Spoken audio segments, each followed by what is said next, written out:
کئی بار میرے پاس ایسے لوگ آتے ہیں احباب، آپ کے ذکر کرتے ہیں اور آپ خود بھی تجربہ کریں گے اس بات کا کہ بعض اوقات کہتے ہیں جی بڑی زندگی گزر گئی مگر آنکھیں نہیں کھلی، وظیفے کر کر کر کے پوری زندگی گزر گئی بڑی مگر کوئی کچھ باطن کا نور نہیں ملا، بڑے وظائف کیے، بڑے چلے بھی کیے، بڑے ورد بھی کیے، میں نے بیٹو آپ کو بتایا کہ کسی چلے کا نام تصوف نہیں ہے، یہ تصور ہی غلط ہیں، یہ جاہل پیروں نے، جاہل عاملوں نے، آگے آپ بات آئے گی کہ تصوف علم کے بغیر اس کا راستہ ہی نہیں چلتا، بغیر علم کے جاہل لوگوں نے اپنا کاروبار چمکانے کے لیے الٹے سیدھے کاموں کا نام تصور دے رکھا ہے۔ تصور خاص وظیفوں سے چلے کرنا، میں نے بتایا اگر خیر کی چیزیں ہیں تو ان سب چیزوں کی تصوف کی وسیع دنیا میں مختلف جگہیں ہیں، مختلف جگہیں ہیں، مگر ان میں سے کوئی شے نہ اصل سلوک ہے، نہ اصل طریقت ہے، نہ اصل تصوف ہے۔ آپ حضور داتا گنج بخش علی حجویری کی کشف المحجوب پڑھ لیں، میں لوگوں کو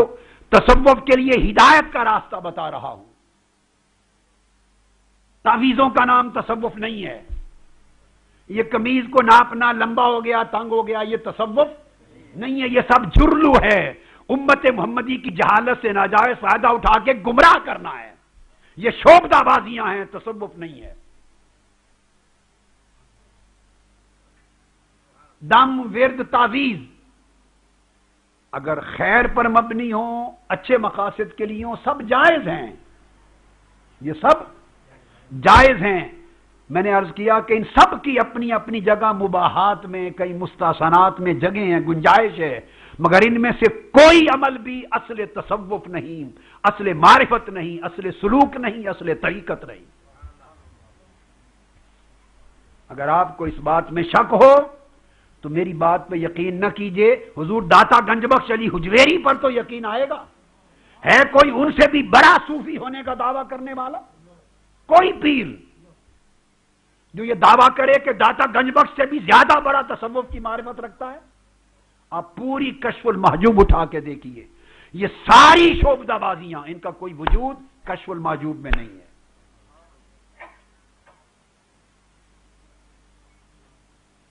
ساری کشف المحجوب اول تا آخر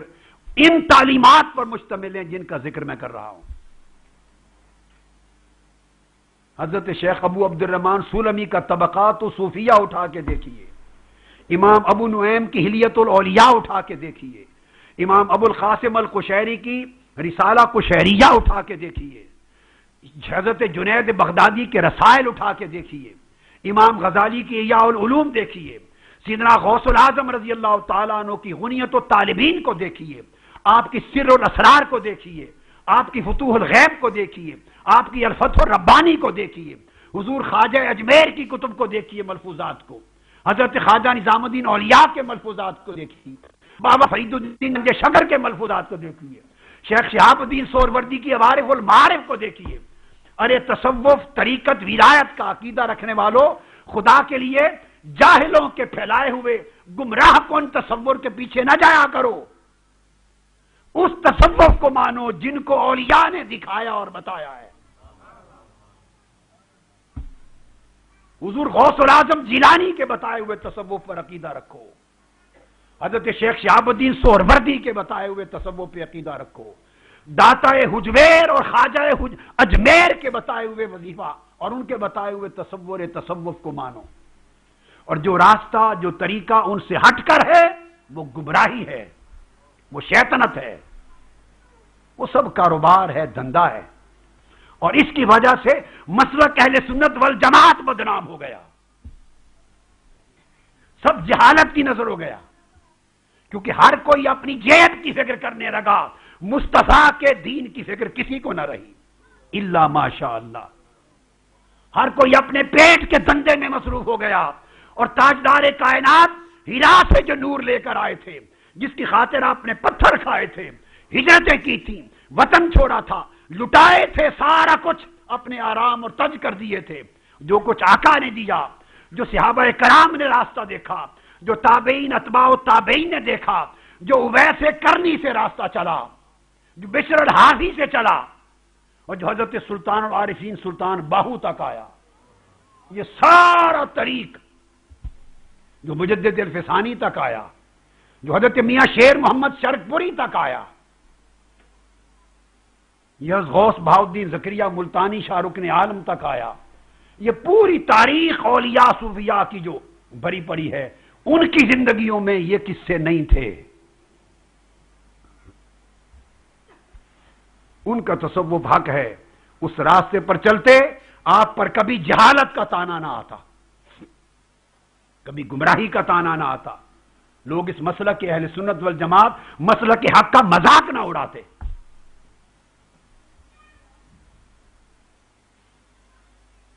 آج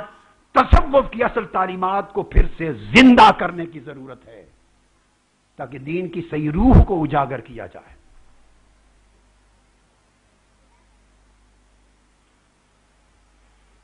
اگر جب استعداد یہ حاصل ہو جائے تو بندہ منازل طے کرنے لگتا ہے، منازل اللہ، اور جب وہ منازل اللہ طے ہونے لگتی ہیں اس استعداد کے ساتھ تو اس کو طریقت کہتے ہیں۔ جب نفس اور قلب و باطن کی اس استعداد کے ساتھ، جو استعداد اخلاق حسنہ کی بنیاد پر قائم ہوتی ہے، جو استعداد اخلاق حمیدہ کی بنیاد پر قائم ہوتی ہے، اس کے ساتھ طبیعت میں استعداد پیدا ہوتی ہے وصول اللہ کی، اللہ سے ملنے کی،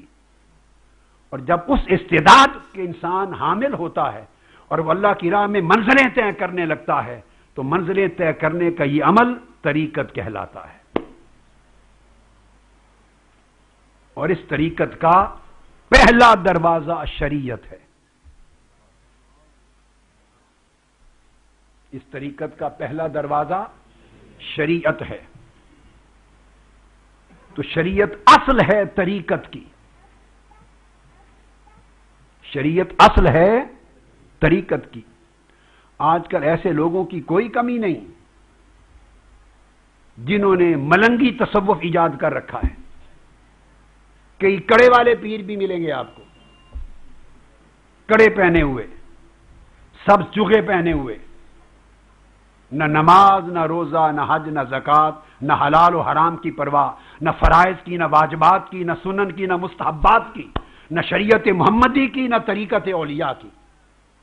کسی شے کی حیا نہیں۔ ایسے لوگ بھی ہیں، اور ایسے بھی ہیں جو کڑے اور چوغے تو نہیں پہنے مگر وہ کہتے ہیں کہ یہ شریعت مولویوں کا کام ہے، یہ علماء کا کام ہے، ہم اس سے آگے نکل گئے، ہم طریقت والے ہیں۔ شریعت سے آگے کوئی پیغمبر نہیں نکلا، ہر پیغمبر کو اللہ پاک نے شریعت کی خدمت کرنے، شریعت پر عمل کرنے، شریعت کی تبلیغ کرنے اور امت تک شریعت کو پہنچانے کے لیے بھیجا۔ رسول پاک صلی اللہ علیہ وآلہ وسلم سمیت جو شریعت تاجدار کائنات لے کر امت تک آئے ہیں، وہ کون بدبخت ہوگا کہ مصطفیٰ کی عطا کردہ شریعت اور قرآن کی عطا کردہ شریعت کو کہے کہ وہ مولویوں کا کام ہے، ہم ان سے آگے نکل گئے۔ پھر آگے نکلنے کا مطلب تو وہ نکلنا ہے جو شیطان نکل گیا تھا۔ جس طریقت کی اساس شریعت پر نہیں ہے وہ کوئی طریقت نہیں، وہ کوئی تصوف نہیں۔ جس دعوی طریقت میں شریعت کی مخالفت ہے، ترک شریعت ہے، وہ کوئی طریقت نہیں، وہ کوئی ولایت نہیں، وہ کوئی تصوف نہیں۔ اور اولیاء اللہ کا اجماع ہے، اگر کوئی شخص ایسے خوارق بھی پالے، میریکلز، اور ہوا میں اڑے اور پانیوں پر چلے مگر شریعت محمدی کا مخالف ہے، وہ شیطان تو ہو سکتا ہے، اللہ کا دوست نہیں ہو سکتا۔ تو شریعت کا تابع بن کر حق تعالی کی عبادت میں لگ جانا اور اس عبادت میں اور طاعت میں ظاہراً اور باطناً پختگی اور استقامت پا لینا، اور اس پختگی استقامت کے ساتھ ہر وقت اللہ کی رضا کا طلبگار رہنا، یہ سارا راستہ طریقت کہلاتا ہے۔